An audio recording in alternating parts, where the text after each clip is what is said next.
To check the charging system and exit and emergency lighting, it's essential to follow a systematic approach. Because the integrity of the charging system is paramount for ensuring the lights function correctly during a power outage, start by visually inspecting the fixture. Look for any signs of damage, such as corrosion, frayed wires, or burnt components. These visual cues often point to underlying issues that could affect the charging process. Next, verify the input voltage to the fixture. Use a multimeter to measure the alternating current volts supplied to the unit. Ensure it matches the voltage specified in the fixture's label, typically 120 volts or 277 volts. An incorrect input voltage can damage the charging circuit or prevent it from operating correctly. Disconnect the battery from the circuit before proceeding with further tests to isolate the charging system. Now measure the open circuit voltage of the charging circuit. With the battery disconnected and the fixture powered on, use your multimeter to measure the direct current volts at the battery terminals. The voltage should be slightly higher than the battery's nominal voltage, indicating that the charger is attempting to charge the battery. For example, a 6-volt battery might show a charging voltage of around 7 to 7.5 volts, and a 12-volt battery might show around 13.5 to 14.5 volts. If the open circuit voltage is significantly lower than expected, the charging circuit may be faulty. If the open circuit voltage appears to be correct, the next step is to check the charging current.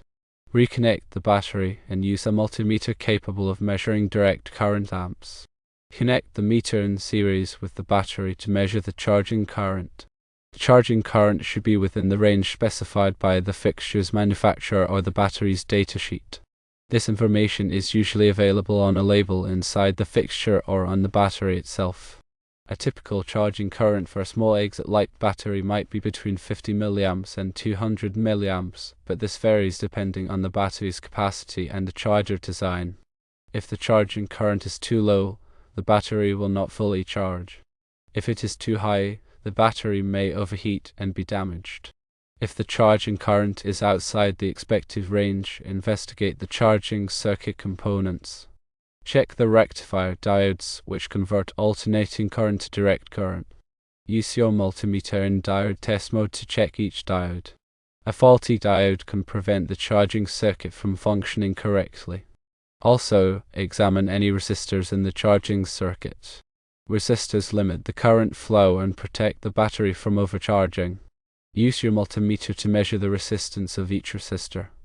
If the resistance is significantly different from the value indicated in the resistor, it may be faulty and need to be replaced. Look for any capacitors in the charging circuit. Capacitors smooth the direct current voltage and help regulate the charging process. A faulty capacitor can cause erratic charging behavior. Visually inspect the capacitors for bulging or leaking, which are signs of failure. If possible, use a capacitance meter to measure the capacitance of each capacitor. If the capacitance is significantly lower than the value indicated in the capacitor, it should be replaced. It's also important to evaluate the battery itself. Even if the charging system is working correctly, an old or damaged battery may not be able to hold a charge. Use a battery tester to assess the battery's capacity and internal resistance. A battery with low capacity or high internal resistance should be replaced. During testing, pay attention to the temperature of the battery and the charging circuit components. Overheating can indicate a problem with the charging process or a faulty component. If anything feels unusually hot, disconnect the power and investigate further. Once you've completed these tests, document your findings. Record the voltage and current measurements, as well as the condition of each component you inspected. This documentation will be helpful for future troubleshooting and maintenance. Based on your findings, take appropriate action. Replace any faulty components such as diodes, resistors, capacitors, or the battery. Ensure that the replacement components are rated for the correct voltage, current, and power. After making repairs, retest the charging system to verify that it is functioning correctly. Check the open circuit voltage, charging current, and battery temperature. If everything is within the expected range, the charging system is likely working properly. Finally, perform a discharge test to ensure that the battery can power the emergency light for the required duration, typically 90 minutes. Disconnect the alternating current power to the fixture and allow the battery to power the light. Monitor the light output and ensure that it remains at an acceptable level for the entire 90-minute period. If the light output diminishes significantly before the end of the test, the battery may not be able to provide adequate backup power and should be replaced. Here's a recap of the key steps. Firstly, visually inspect the fixture for any signs of damage. Secondly, verify the input voltage to the fixture. Thirdly, disconnect the battery and measure the open circuit voltage of the charging circuit. Fourthly, reconnect the battery and measure the charging current. Fifthly, check the rectifier diodes, resistors, and capacitors in the charging circuit. Sixthly, evaluate the battery's capacity and internal resistance. Seventhly, monitor the temperature of the battery and charging circuit components. Eighthly, document your findings and take appropriate action. Ninthly, retest the charging system after making repairs. And tenthly, perform a discharge test to ensure that the battery can power the light for the required duration.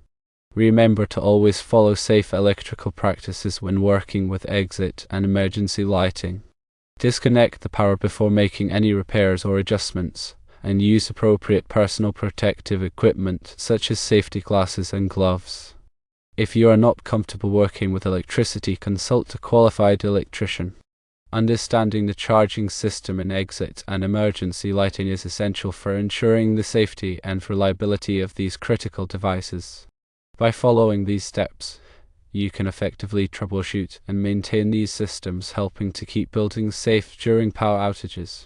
For more in-depth testing procedures, consider referring to the National Electrical Code, specifically Article 700.12, which covers emergency systems and their power sources, and NEC Section 700.4, which outlines the testing and maintenance requirements for emergency systems. Also, refer to local building codes. They will have specific requirements for the testing and maintenance of emergency lighting. Always consult the manufacturer's documentation for specific testing procedures and recommended maintenance schedules for the specific exit and emergency lighting fixtures you are working with.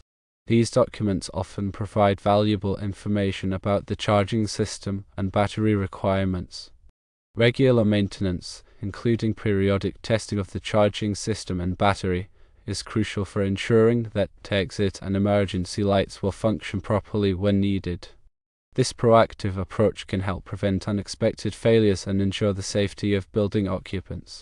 In summary, testing the charging system involves several key measurements. Firstly, ensure the correct alternating current input voltage is present. Secondly, with the battery disconnected, measure the open circuit direct current voltage at the battery terminals, verifying it's slightly higher than the battery's nominal voltage. Thirdly, with the battery connected, measure the direct current charging current, ensuring it falls within the manufacturer's specified range. If any of these measurements are outside the expected range, further investigation of the charging circuit components is necessary. Don't forget to inspect the battery itself, as a faulty battery can mimic the symptoms of a charging system problem. By systematically checking these components and measurements, you can effectively diagnose and repair charging system issues in exit and emergency lighting fixtures.